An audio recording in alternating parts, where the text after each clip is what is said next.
Yeah, But the hand release push-ups too. Those are awesome. yeah, yeah, that's real important. Push-ups are that's what makes the warrior. You know, It's they strength. They call it strength. well, it's funny to me that the Army has always approached their physical training of recruits and service members in the easiest way they could possibly do it. Sit-ups are not hard. Push-ups are not hard. Running is not hard. None of this stuff is hard. And easy doesn't work if you're trying to prepare for something hard. Now, God damn it, this is not up for debate. This is just the way the language works, right? If you are going into a combat situation and you are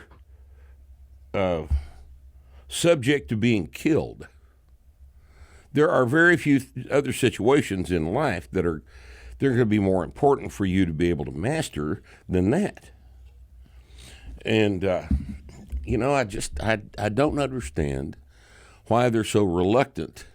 Well, I do understand it, but it shocks me. It nonetheless shocks me why they're so reluctant to accept the fact that there are ways to prepare these people for physical combat in the field that are better than what they are doing now. But Randall, let me ask you about this. Why is, here we are in 2025, all right? We're a mechanized combat service at this point. We have cars and trucks to deliver us where we're going to go, airplanes and amphibious vehicles, and tanks. We don't have to march into combat anymore. This is no longer World War I or World War II. But the Army has not advanced in its physical training beyond World War I and World War II. And, I think I understand why, because the Army is the government, and the government does very few things effectively. Very few things effectively, because they're not fired. You can't lose your job if you're ineffective. They just reassign you to something else. Well, and a lot of the leadership doesn't even know there's a problem to begin with. Yeah. Like, now, why would that be? all these upper level guys, they're seeing reports that the Army physical fitness program works. That's what they see. They don't see the VA disabilities for back and hip injuries and all the 19-year-old kids that get dropped from basic training for hip injuries, like 19-year-old kids with hip injuries. With hip injuries. Right, because they sat on the couch their whole lives and then had to go run 10 miles a week, from 0 to 10 miles a week. But that they're not the problems, just like probably any bureaucracy, they don't ever make it up top. So the decision makers, or when it does, it takes so long. We're already in this mess we're in now. And because the people that are feeding those problems up to the top don't want them to know. They don't want them to know. That shows all the government contracts to hire all these physiologists and all these experts and all the contracts to get all the cool equipment and stuff was kind of a waste. Yeah, and that would look bad on somebody's desk, wouldn't it? Right, yeah. And yeah, you don't really see that kind of follow-up on big money spent like that. But the word for on the ground is a lot of guys, we've been seeing our physical fitness standards, the problems for a long time. And a lot of us are seeing this current administration. It kind of seems like just a placation, like just to make people feel better. Like they are trying to clean out the woke stuff, and they're talking about a lot of this sensitivity training. Well, because that's just away. So obvious, that's what they call low hanging fruit, which is such a popular term now.